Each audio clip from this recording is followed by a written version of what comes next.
Welcome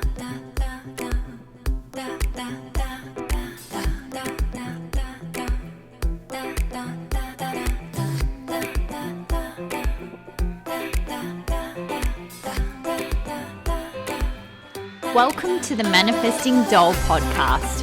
I'm Barbara Orban from No Diet Babe. I'm a spiritual mindset coach and weight loss expert.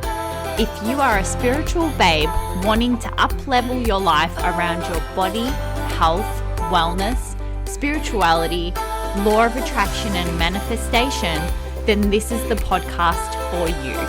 I'm here to give you the tools, teachings, and strategies to manifest the body and life of your dreams. As spiritual babes, we know to focus on love as opposed to fear. So get ready to learn how to implement spiritual teachings to weight loss, wellness, and your daily life, coming from a place of love and abundance. This is a celebration of how we can shift our inner perception of ourselves and watch our outer selves shift. You can become the best version of yourself, and I'm here to help. So let's get started. Hey babes, welcome to the Manifesting Doll podcast. I'm Barbara Orban from NoDietBabe.com. I hope you all had a wonderful Christmas.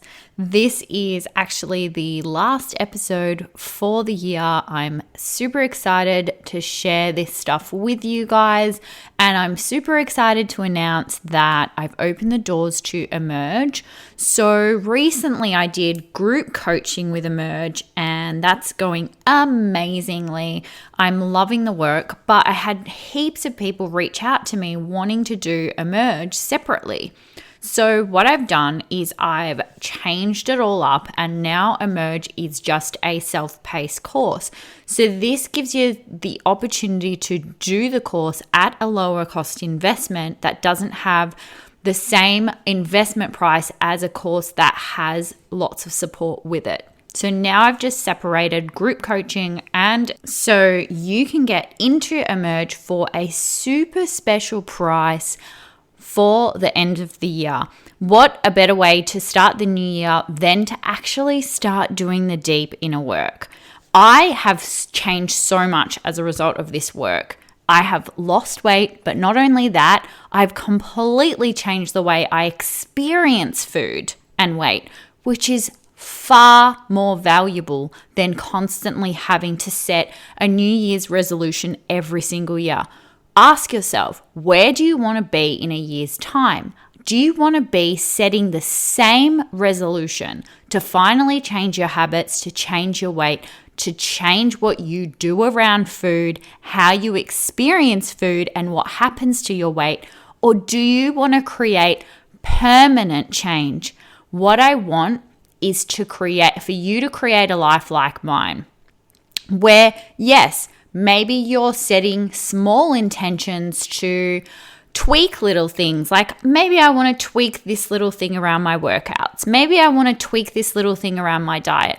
But you are not setting the intention every single year to lose drastic amounts of weight, right? You're not setting the intention to go, I need to lose 5 pounds. I need to lose 10 pounds, 15 pounds, 100 pounds. And you're setting that intention year after year. That is a sign of deeper work needing to be done. I've done that. And now for the last 5 years, I'm fitting into the same pair of jeans year after year. So I don't have to set those huge intentions like I used to do every single year. And I want that for you too. So Emerge is designed to help you shift your emotions and your identity so you can have this reality, you guys. So go check it out, nodietbabe.com/emerge. I'm super excited to be running this course again and to allow you that gift of doing it self-paced, then having the opportunity to come into the higher levels of coaching around group coaching and private coaching as well. So let's get on with today's episode. I want to talk about why your diet might be failing you. And here's a little bit of insight into if this episode is going to benefit you or not. So first of all, Are your thoughts preoccupied with food and weight? Are your thoughts consumed with weight loss, how you're going to lose weight, your body, the way it looks? Are your thoughts consumed with prepping, how to lose weight, or maybe meal planning or prepping your workouts, right? Do you count down the hours until your next meal? Do you feel bad about that? Does it make you feel deprived when you have to say, no, I can't eat that? Are you consumed with guilt after eating too much? Are you constantly setting the intention to lose weight, but noticing that you never really get to an end point where you're satisfied? You may be satisfied short term, but then you're right back to square one, or maybe even gained more weight and wondering where the hell is the diet that's going to actually work. So then you're constantly consumed by looking for the strategy. You're constantly comparing yourself to others and how they've lost weight. And how can you copy what they've done? How much do they eat? Right? Sounds like then you need to do the emotional work, because these types of patterns are just a preoccupation with dieting and weight loss. And I see so many people do this. They get this preoccupation with the diet. It takes over their life. And it impedes the emotional maturation that is required and that causes the weight issue in the first place. What I'm talking about is working on the deeper emotional issues. Emotional maturation just means we need to look at the childhood. We need to look at the childhood trauma. And by trauma, I don't mean that you've necessarily had a massive life-threatening or really big event. I just mean these days, the word trauma is now being reassessed, and psychologists are seeing trauma as really different things. So majority of the time, you got to look at where you've experienced trauma, and now your weight is just a secondary issue to that. Okay, so here's some of the things that I want to talk about today. I've been talking a lot about codependency lately, and the reason why I'm talking about this a lot is because I've gone through my own journey with codependency. Now, when I first started losing the weight and first started looking at my relationship to food, I really noticed that I lacked any autonomy. And I noticed that I was someone who couldn't function on their own. I was constantly seeking reassurance from others about my decisions, even around weight loss. So if you're one of those people that tends to constantly say to people, oh, I look so fat, or oh, I'm going to start this new diet, but you're doing it in a way of like, I'm seeking permission, or I'm saying it because I want them to agree with me, or I'm wanting approval, or I'm wanting permission, right? You're constantly stating your goals. You're constantly saying, I'm going to do this, or I need to lose weight. I need to lose a few pounds, right? To me, it's like coming from this energy of like, I need permission, or I just need somebody to approve. I need somebody to tell me that I'm on the right track. And look, I still do this with things because I'm still overcoming codependency, right? But let's talk about I love this definition that I looked up. Okay, so I'm going to share it with you. A codependent is someone who cannot function on their own and whose thinking and behavior is instead organized around other people, other processes or substance, and whose thinking and behavior is instead organized around other people, but also can be dieting. So, for example, for me, my thinking and behavior instead became organized around my weight. So my whole day was about weight. I'd wake up in the morning and I'd put on clothes. Ooh, have I lost any weight? Ooh, did I eat too much yesterday? Hey, how flat is my belly looking? Do my clothes fit it today? Damn it, I look fat today. I need to lose weight. All of this stuff is a sign that your thinking and behavior is organized around your weight. Okay? So think about that. That's a secondary issue. You didn't wake up one day, you weren't born into this world going, are my thighs too big? Okay? This has become a secondary issue. And I believe that it stems from needing to be organized around other people. So when our thinking and behavior is organized around other people because we have this fear of abandonment. So many codependents place a lower priority of their own needs because they're excessively preoccupied with the needs of others, or they're excessively preoccupied with their self-image, i.e., for those listening, their weight. So then their whole life is centered around their weight. Waking up in the morning, have I lost any weight? Did I eat too much? To chronic anxiety around food decisions throughout the day and chronic shame about their weight. They hide, they don't want to be seen, or they're constantly going through these up and down fluctuations where they have these momentary highs and these momentary euphoria experience of weight loss and euphoria around this confidence that they suddenly have because their pants fit differently. But all of it is this excessive preoccupation with needing approval from others in order to be deemed enough and worthy, okay? So this codependency stuff is so huge when it comes to weight issues. So today I want to talk about when I realized that I have this thing where I feel responsible for other people's emotions.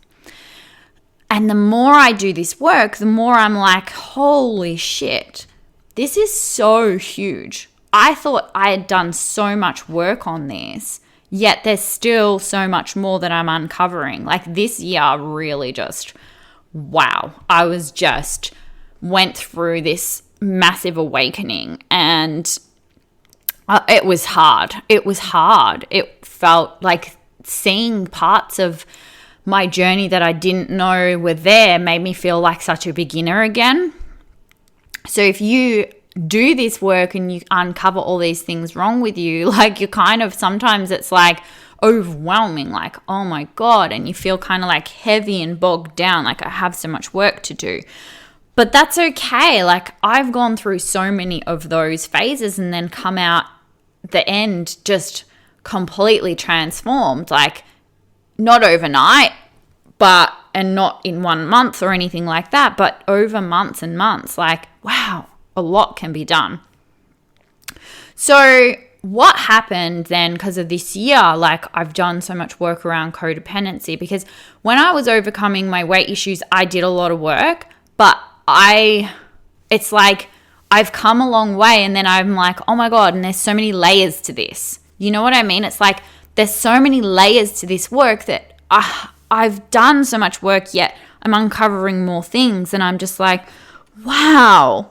It's like never ending in a way, but at the same time, never ending doesn't mean you don't get what you want along the way. Like I said, the last 5 to 6 years, I've maintained this weight really easily. So it's not like I haven't overcome things, like I've overcome massive things. But as I'm growing to the next level, I'm uncovering things and I'm like, oh, there's so much more layers to this codependency that I didn't even know I was doing, right? Because I worked on so many aspects around, oh man, I was so bad back in the day. Like I used to think that I was lazy or that I had no control around food, but really I was just massively codependent.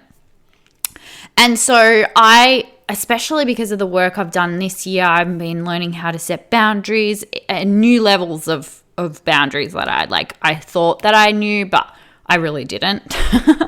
And this is why it's so beneficial to work with a coach, because you can read books, you can do the courses. I did it for years.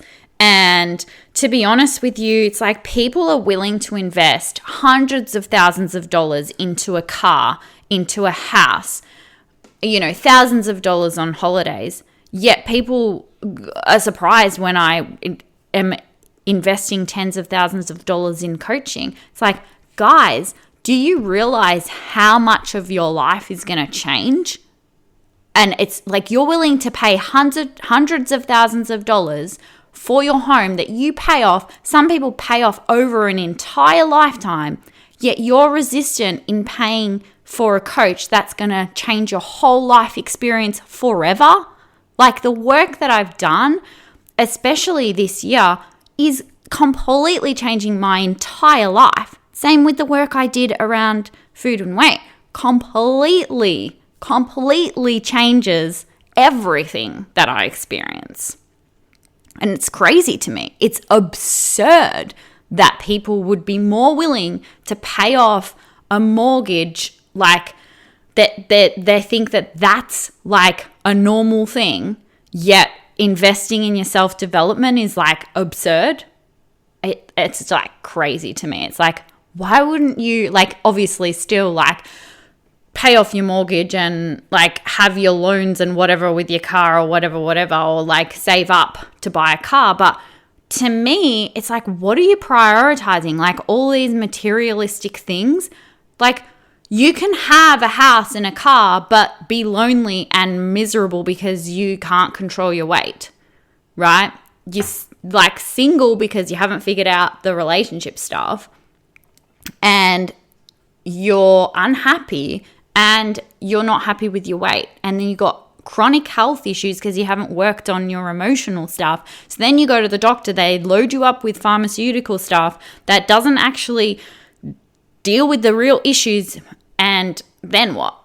You know what I'm saying? When you're constantly spending all this money on this stuff, whereas if you just did the deep work, you just understand, you'd have more quality of life and actually enjoy the materialistic things that you also can have, because we get to have it all, right? So anyway, that was my little rant about that. But what I actually want to say is I was having a conversation with a girlfriend of mine, and I've been talking to her a lot about codependency stuff because she's single, and I've been doing the work, so I'm really tuned into the energy of it. I'm really tuned into it because I feel like I've been doing the work, and because I've been doing the work, it feels like I'm 10 steps ahead of some of the people around me, because like attracts like. So a lot of my friends have similar traits to me around our issues, right?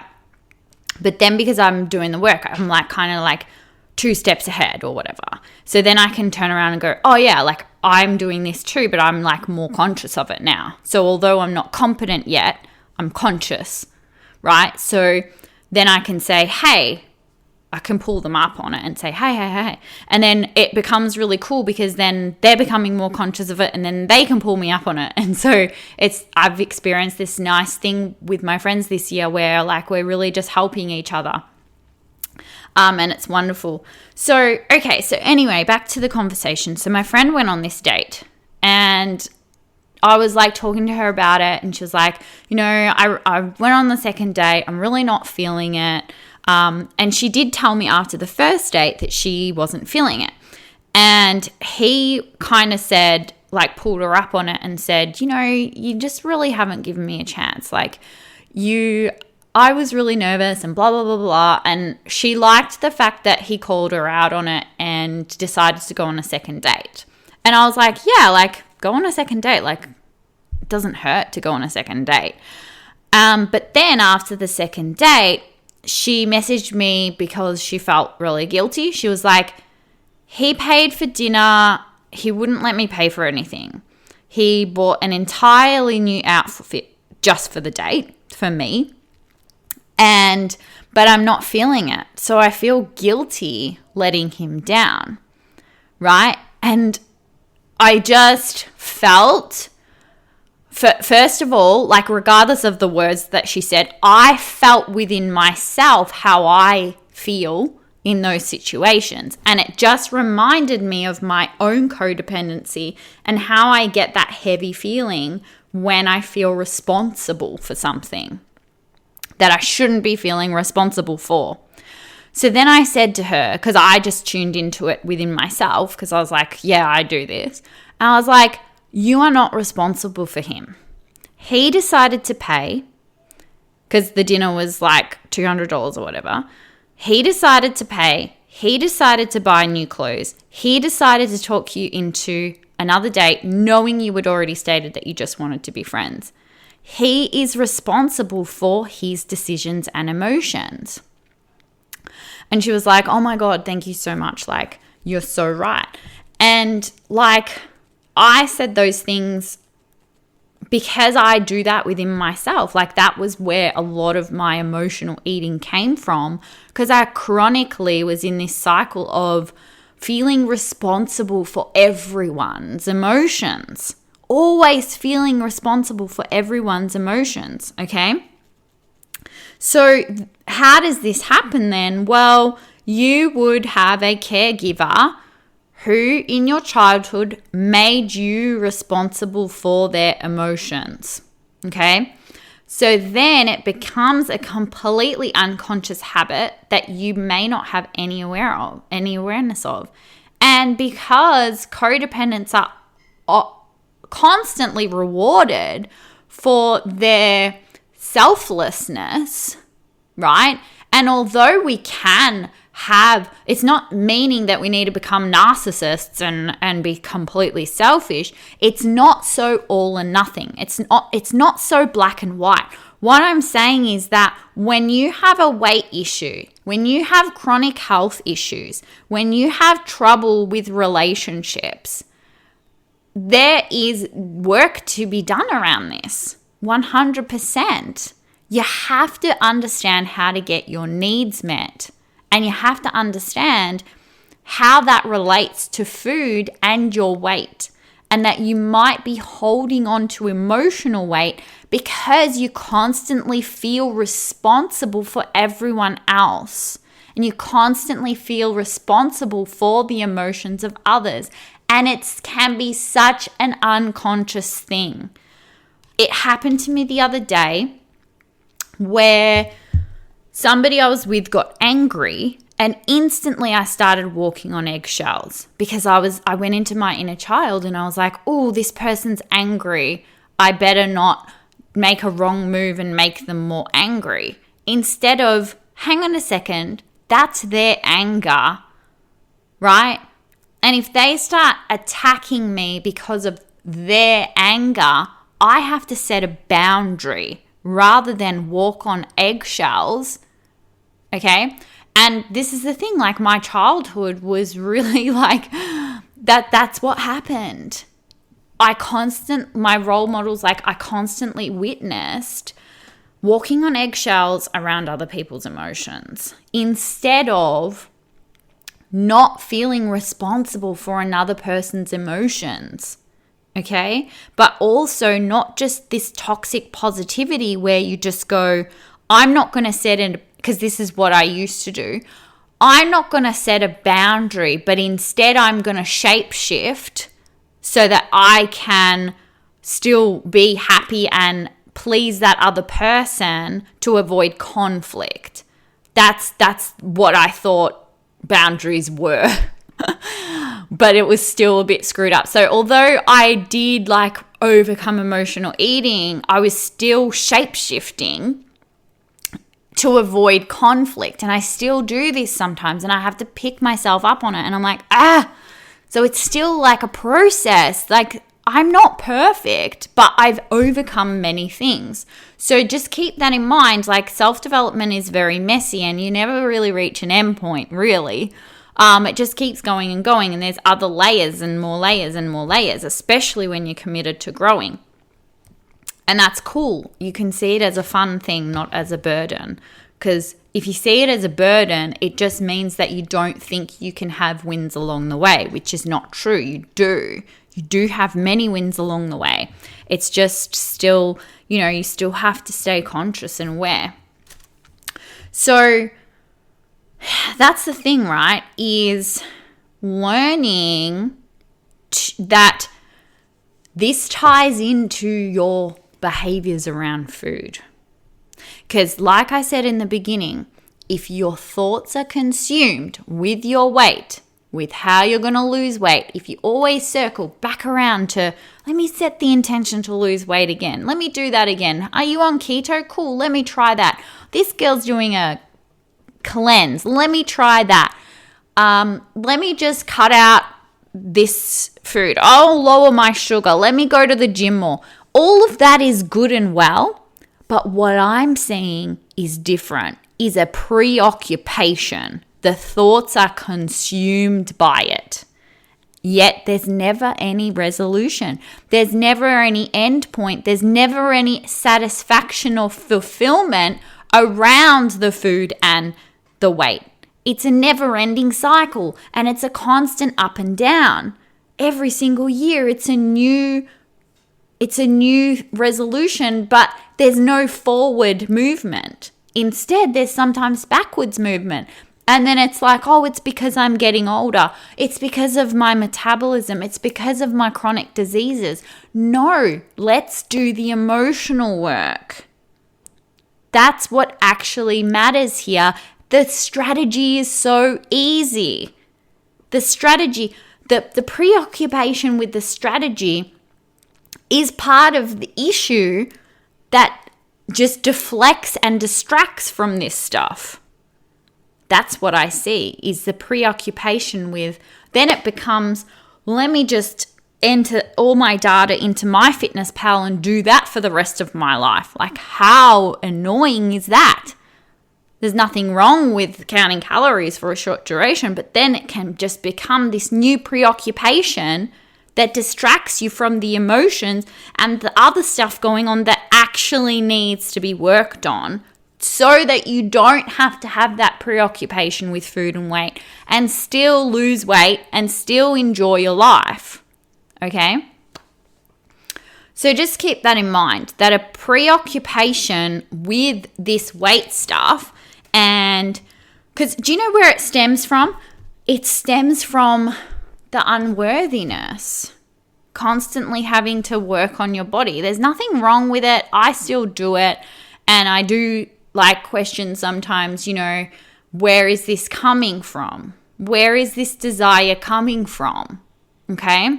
And I tweak it so that I'm still worthy no matter what. Okay?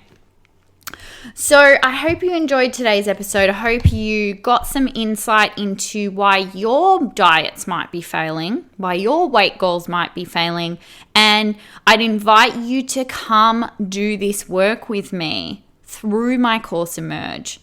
I'm super excited to help you. This work is life-changing, and I get so much positive feedback from this course and people who've done my courses who've said, I've lost weight, but you've also changed my life forever. And that's what I want, because there's plenty of people out there helping people lose weight. I know there are, and I know that it gets confusing. But I'm not here to sell you a quick fix. I'm not here to say, hey, do this and you'll lose weight, but then you gain it back. And yes, the truth is people can relapse. Even when they do this work, relapse happens. But if you commit yourself, I promise, commitment to this work and continuing to do it again and again, you can experience it the way I do. I had relapse as well, but I didn't let that mean that it wasn't going to work for me.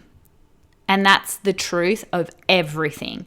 I've had relapses with relationships. I've said to you guys, hey, you guys, I've sorted this out. I get it now. I'm going to manifest a guy now. And then I'm like, hang on, sorry, didn't work out. It doesn't matter. That doesn't mean I'm not moving forwards. We're always moving forwards, okay? So just remember that when you do this work, relapse is normal as well. Don't make it mean anything about yourself. Okay, I love you guys. Make sure, like I said, go to nodietbabe.com/emerge. Come join me. Do this work. Let me know how you're going if you're in the course. I love you guys, and I will see you in the next episode. Bye. Thank you so much for tuning in today. If you loved this episode, I'd love for you to leave me an iTunes review. Don't forget to follow this podcast for more uplifting teachings to come. For more tips, inspiration, and teachings, come follow me on Instagram at nodietbabe or check out my website, nodietbabe.com. Until I see you next time, babes, lots of love.